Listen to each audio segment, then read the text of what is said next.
I am Bill McLaughlin, editor-in-chief of Furniture Today. Welcome to the Las Vegas Newsdesk, sponsored by TD Retail Card Services. My guest today is Mike Rittler with TD. Mike, welcome. Thanks for joining us. Hi, Bill. It's good to see you again. Good to see you. Mike, you guys are really well positioned to have a pulse on how furniture sales are going. When you look at how 2021 finished up, what's your sense of how the year was and what the trajectory is as we head into 2022? Yeah, it's been interesting, Bill. As you know, retail sales for December haven't been released yet, but just anecdotally, some of the things that we saw with some of our partners, it was interesting. There was seemed to be a pull forward of sales activity and demand. A lot of people were out there hearing about the supply chain issues and how that might impact inventories and those types of things. And what we witnessed was, really strong sales through November and in the early part of December. But maybe a confluence of people doing some pull forwards from what they heard, and then the Omicron variant coming and becoming more relevant. We saw activity really fall off at the end of December, and we've seen that continue into the early part of January as well. Again, not prognosticating or anything, but hopeful that that's just a temporary blip, and as we get past this surge with Omicron and everything else, that we'll see normal activity pick back up. But we definitely saw a slowing in sales last half of December and into the early parts of the year here. Now, a retailer and a manufacturer has to be able to forecast demand, right? So they have to have a sense of what things look like down the road. What's your sense as you look at 2022? What kind of preparations do you have to take, and what's your outlook for the year? Yeah, so there's still some things that would point to a strong demand in 2022. One is, we've talked about this a couple of times, consumer balance sheets are still super strong, right? There's a lot of money, a lot of liquidity. Folks have done a good job in paying down debt and in building up savings all throughout the last couple of years.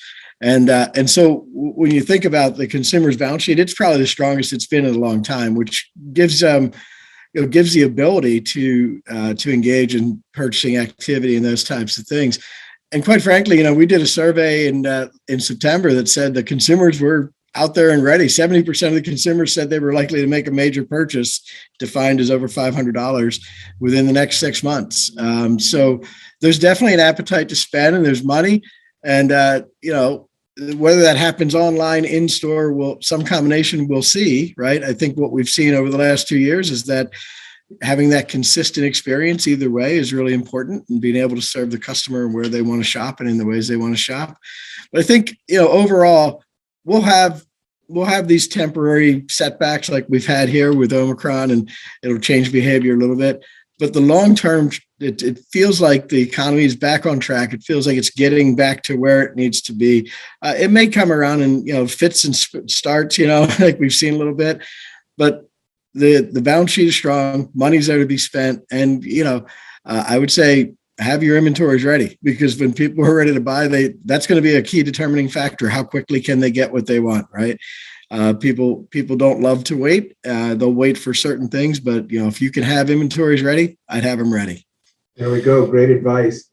We're starting to see some inflation creep in. The Labor Board reported, I think for December, 7% year-over-year inflation, which was the biggest jump in 40 years. I think that got a lot of people's attention. What impact is inflation likely to have on the credit environment and in turn on furniture purchases? Yeah, so inflation, of course, it just makes everything a little bit harder, right? Prices go up and everything else. From a banking perspective, inflation, it's not going to really impact the availability of credit. We've got credit ready. Again, consumer balance sheets are strong, and we're out there ready to lend. We've got money to lend. What it's going to do, though, it can impact just the amount of purchasing power that a person has, right? 7% increase has a pretty big impact on what your purchasing power would be. So interestingly, that same survey I mentioned back in September, price was down the list of things that people are shopping for. It's pretty interesting development, right? It isn't always the case. What's really risen a little bit higher up, as I just mentioned previously, is the ability to get items on a timely basis. So the delivery timelines and those types of things. Again, I think people reacting to the news and the environment and supply chain delays and those types of things. So, being able to get what I want when I want it has risen up, and, the price has fallen a little bit down. That's not to say people aren't still price conscious. Of course they are, but it's not the top factor like it has been in the past. Right. So, I think the long term is inflation will impact the consumer because it'll make everything a little bit tougher, but it's not going to right now impact the availability of credit. Credit's out there ready to go. And, as demand is there, we're hopeful to help our partners to meet that demand. Do consumer credit lines expand or tighten in the face of inflation? Because as you said, right, buying power decreases. Sure. So does that mean that the consumer basically has less money to spend even if they're buying on credit? Or do they have the ability, if their credit, and obviously let's presume that they have good credit, that they have the ability to kind of expand that a little bit so that they can still get what they want? That's a great question, Bill. It's actually one we've been talking about internally too, just, line assignment strategy. Credit lines are always super important, right?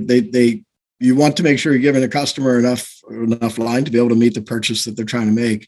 And if those purchases on average are going to be higher because prices are going higher, then you want to make sure that you're meeting that demand. So, it's all kind of relative, right? There's a number of factors that go into that. Ability to pay and everything else that will determine the credit line you can give somebody. The bottom line for us, what we're going to try to do, we want to make sure that we're, meeting the customer's needs. So we're constantly looking at what that is. What does it mean from an average purchase perspective? Our average purchase is going up, going down. What does that mean as far as how we assign lines and those types of things? In the long run, it's the credit worthiness of the customer that's going to dictate that. And, again, for the vast majority, people are in a strong position right now, which makes credit available. So if I'm a retailer and I want to say, okay, Mike, what's my credit strategy, right, in the pandemic? How has the pandemic kind of impacted the way my consumer behaves in their purchasing? Mm-hmm. And what do I need to know and take into account as I'm preparing for 2022 and trying to give myself the best opportunity to take advantage of every sales opportunity? I keep referencing the study we did because we got some great information from it. And what we found there, about 20% of consumers actually financed their most recent big purchases, again, defined as over $500.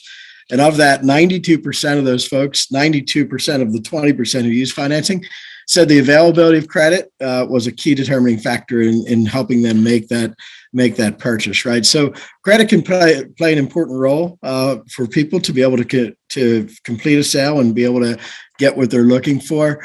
Again, availability is a big topic right now. Like, so what do you have available, or what are the timelines, and can you deliver them sooner? Price, we talked about price before. It's an important factor, but it's not the most important factor. What you're finding too is, trust and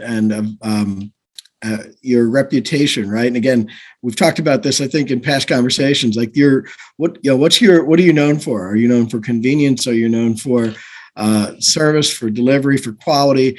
Delivering on those brand promises becomes really important. People are very influenced right now by fulfillment of brand promises and what the brand promises are. So, credit helps all that along, which is a nice thing. Once a person has made the decision to buy, and now it's a question of, well, how am I going to pay for it? And there's lots of options, right? But credit can make the art of the possible come to life, right? What can I do? How can I spread these payments out? How can I make it more affordable over the long run for me? So it's kind of the all in, right?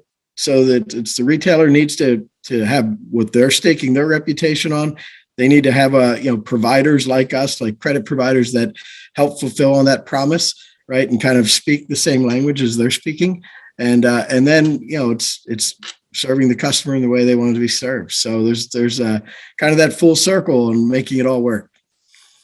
Well, let's hope it all does go full circle and we continue to see great opportunities. Mike, thanks so much for taking the time with us today. Hopefully real soon we'll be able to sit down and do this in person. Yeah, looking forward to it, Bill. Like I said, I thought this might be the time, but some things changed and so forth. But appreciate the opportunity to chat again. It's good to see you, and look forward to shaking your hand hopefully this year. There we go. Take care, Mike. Thank you.